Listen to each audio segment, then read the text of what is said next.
හතරවෙනි දුර්ලභ කාරණේ තුල ඔබ ස්ථානගත වෙලා නැහැ පින්වතුනි. මොකද්ද හතරවෙනි දුර්ලභ කාරණය? කෘතවේදී භාවය.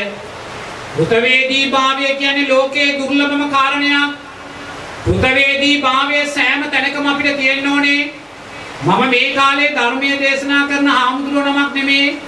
මම වස් කාලේ ලං වෙලා මාස දෙකක් විතර රට වටේ බණ ටිකක් කියලා මම පිටත් වෙලා යනවා. නමුත් මේ පින්වත් මහත්මයා අපේ ගෞරවනීය විමල නායක ස්වාමින් වහන්සේත් එක්ක මට මතක් කළා. ස්වාමින් වහන්සේ පින්වත් ලලිත් ජයසිංහ මහත්මයා වෙනුවෙන් මේ රටේ යුද හමුදාව මේ රටේ ඒකීය භාවය උදෙසා ආරක්ෂා උදෙසා කළා වූ අපිරිත මෙහෙය වෙනුවෙන් ඒ රණවිරුවන් කළා වූ ජීවිත පරිත්‍යාගයන් වෙනුවෙන් ස්වාමීන් වහන්සේ මේ ධර්ම දේශනාව කරන්න කියලා මං කියපු වෙලාව මහා කියලා බාරගත්තා. ඒ බාරගත්තේ බුදුරජාණන් වහන්සේ දේශනා කරනවා ලෝකේ හතරවෙනි දුර්ලභ කාරණය කෘතවේදී භාවය කියලා. අපිට මේ වගේ නිදහසේ ධර්මයක් දේශනා කරන්න පුළුවන්. මේ වගේ නිදහසේ රට වටේ ගිහිල්ලා ධර්මයේ කියන්න පුළුවන්. අනුරාධපුර මායිමෙන් එළියට යන්න පුළුවන්. පින්වතුනි ඔබලා කළා වූ ඒ උතුම් පරිත්‍යාගයන් නිසාමයි. ඔබලා කළා වූ උතුම් ජීවිත පරිත්‍යාගයන් නිසාමයි මේ මොහොතේ අපි මේ ආකාරයෙන් නිදහසේ සද්ධර්මයේ දේශනා කරන්නේ. ඒ පරිත්‍යාගයන් ඔබලා එදා නොකළනම් අද අනුරාධපුර මායිමෙන් එහාට පන්සලක් හාමුදුරුවෝ කෙනෙක් කාරණයක් නැහැ. ඒකයි ඇත්ත කතාව පින්වතුනි. ඒ කෘතවේදී භාවය උදෙසායි බණ නොකියන කාලෙකත් මම මෙතෙන්ට වැඩම කළේ. ඒ නිසා බුදුරජාණන් වහන්සේ දේශනා කරනවා මේ කෘතවේදී භාවය තුල අපි ඉන්න ඕනේ. ශාසනයේ බලවත් අනතුරකට මේ ලෝක ධාතුවේ බලවත්ම අනතුරට ලක් වූ එකම දේ මේ මොහොතේ මේ උතුම් සම්මා සම්බුද්ධ ශාසනයයි. මේ ශාසනය තරම් බලවත් අනතුරට ලක් වෙච්ච දෙයක් නෑ. මොකද මේ ශාසනයයි සිල්පද පහ ගැන කතා කරන්නේ. මේ ශාසනයයි කුසල් මූලයන් ගැන කතා කරන්නේ. මේ ශාසනයයි කර්මයේ කර්මඵල විශ්වාසය ගැන කතා කරන්නේ. මේ ශාසනයයි මැරිලා නැවත උපතක් තියෙනවා කියන විශ්වාසය දෙන්නේ. මේ ශාසනයයි අම්මා තාත්තාගේ ගුණයන් ගැන කතා කරන්නේ. මේ ශාසනයයි සුගතියක් දුගතියක් තියෙන කියලා ලෝකෙට කියන්නේ. මේ ශාසනයයි දුකෙන් මිදෙන්න පුළුවන් කියන අර්ථය ලෝකෙට කියන්නේ.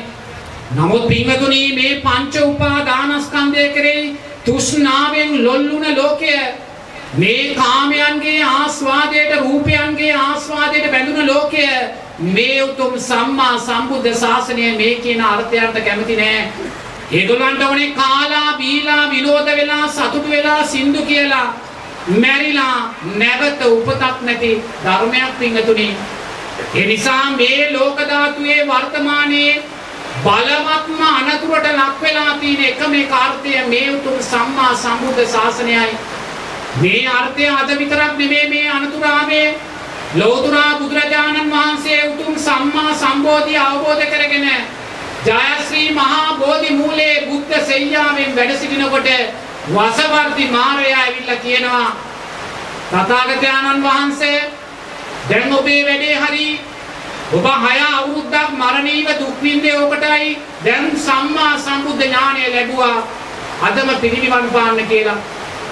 මේ සම්මා සම්බුද්ධ ශාසනයට එල්ල වෙච්ච පළවෙනි අනතුර එදයි එල්ල වුණේ. මේ උතුම් සම්මා සම්බෝධිය අවබෝධ කරගෙන සතියක් යන්න පෙර ආතුව පින්වතුනි වසවර්ති මාරයා ජීවමානව ඇවිල්ලා බුදුරජාණන් වහන්සේට ඒ අනතුර එල්ල කළා.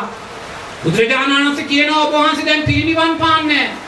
දැන් ඔබ වහන්සේගේ කටයුතු ඉවරයි. ලෝකෙට ධර්මයක් වැඩක් නැහැ. ලෝකෙට සීලයක් වැඩක් නැහැ. ලෝකෙට කුසල් මූලයන් වැඩක් නැහැ. ලෝකෙට සම්මා දිට්ඨියක් වැඩක් නැහැ. ලෝකෙට අවශ්‍ය කාලා බීලා විනෝද වෙලා සතුටු වෙලා මැරිලා නැවත උපතක් නැති ධර්මයක් කියලා බුදුරජාණන් වහන්සේ කියනවා මාරය ඔබ කියන දෙයට මම යටත් වෙන්නේ නැහැ. මම මේ අවබෝධ කළා වූ ධර්මයේ දේශනා කරන තුරු මේ ධර්මයේ මගේ භික්ෂු භික්ෂුණී උපාසක උපාසිකා සිව්වණක් පිරිස දරා ගන්න තුරු ඒ අය මේ ධර්මයේ පතුරවන තුරු ඒ ධර්මයෙන් මේ අය උතුම් අරටුව මතු කර ගන්න තුරු මාරය මං ඔබට යට වෙන්නේ නැහැ කියනවා. බුදුරජාණන් වහන්සේගේ ඒ සිංහනාදයේ ඉදිරියේ මාරයාට පලා යෑම පමණයි කරන්න පුළුවන් මේ පින්වතුනි. ඒ වගේම මීට දස වසරකට ඉස්සෙල්ලා මේ රටේ වීරෝදාර ත්‍රිවිධ හමුදාවේ සිංහනාදයන් ඉදිරියේ පිංගතුනි දෙකට කැඩෙන්න ගිය මේ සුන්දර රාජ්‍ය මේ අකාලේ විනාශ වෙන්න ගිය මේ සම්මා සම්බුද්ධ ශාසනය ආරක්ෂා කරේ ලලිත් ජයසිංහ මහත්මයාලා ඇතුළු වීරෝදාර දිවිපිදු රණවිරුවන්මයි පිංගතුනි.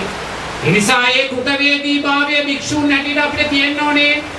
බුදුරජාණන් වහන්සේ කෘතවේදී භාවය හතරවෙනි ලෝක ශ්‍රේෂ්ඨම ධර්මය හැටියට අපිට දේශනා කළා කියනවා. නමුත් මෙතනදී ඔබ ධර්මානුකූලව කෘතවේදී භාවය මතු කරලා දකිද්දී බුදුරජාණන් වහන්සේ මුලින්ම ඔබට කියන්නේ ඔබට ඔබ කෘතවේදී වෙන්න කියලා. ඔබට ඔබ කෘතවේදී වෙන්න. ඔබට ඔබ කෘතවේදී වෙනවා කියන්නේ මොකද්ද? ඔබ හිතන්න ඔබේ හෘද සාක්ෂියට තට්ටු කරලා මම තාම සතර අපායෙන් මිදිලාද නැද්ද කියලා තට්ටු කරලා අහන්න. මම තාම සතර අපායෙන් මිදිලා නැහැ කියලා ඔබේ හෘද සාක්ෂිය ඔබට කියනවා නම් ඔබ තාම ඔබට කෘතවේදී වෙලා නැහැ පින්වතුනි. ඔබ තාම ඔබට කෘතවේදී වෙලා නැහැ. මොකද ඔබ මරණාසන්න මොහොතේ උපාදාන පත්‍ය භවෝ කියන ධර්මතාවය තුල ඔබ අකුසල් මූලයක් වැඩි වැටුනොත් අනිවාර්යයෙන්ම සතර අපායේ. එහෙනම් ඔබ තාම ඔබට කෘතවේදී උනේ නැහැ. ඔබ තාම මේ සම්මා සම්බුද්ධ ශාසනය කියන අග්‍රදෙයින් ප්‍රයෝජනය අරන්නේ. ඔබ මේ ඇසෙන්නා වූ ධර්මයෙන් ප්‍රයෝජනය අරන්නේ. ඒ නිසා ඔබට කෘතවේදී වෙන්න කියලා බුදුරජාණන් වහන්සේ දේශනා කරනවා.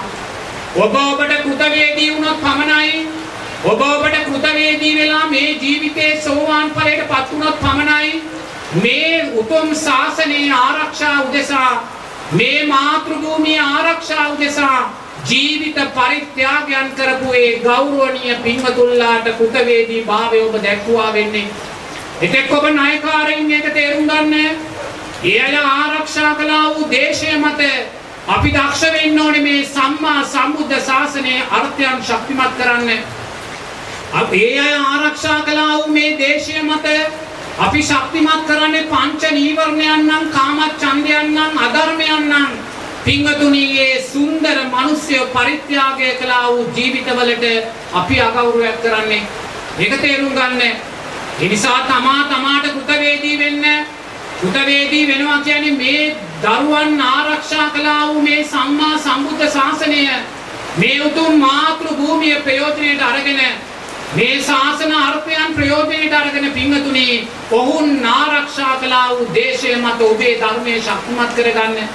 මං අද මේ ඔබට බණ කියන්නේ මගේ පිහිටෙන් මගේ සරණෙන් විතරක් නෙමෙයි බුදුරජාණන් වහන්සේගේ මාර්ගය බව ඇත්ත. බුදුරජාණන් වහන්සේ මාර්ගය දේශනා කළා. ඒ මාර්ගය තුල ගමන් කරලා ඔබට මේ ධර්මයේ කියන්න ශක්තිය අපිට ලබා දුන්නේ පහුගිය අවුරුදු 2000 ගාන තුල මේ රට ආරක්ෂා කළා වූ විරුවන් නිසාමයි පින්වතුනි. විරුවන් නිසාමයි ඒක තේරුම් ගන්න. අපි මේ කියන සෑම බණපදයක් පාසාම අපි පින් නොදුන්නත් පින් දුන්නත් මේ පින අයිති මේ ජාතිය මේ ශාසනය ආරක්ෂා කළා වූ විරුවන් තමයි.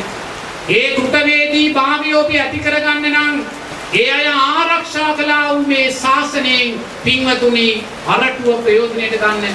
අරටුව ප්‍රයෝජනයට ගන්න. මෙතන ඉන්නවා එතුමාගේ දයාබර බිරිඳ, එතුමාගේ දයාබර අම්මා තාත්තා, දයාබර දියණිය, දයාබර සහෝදරයින්.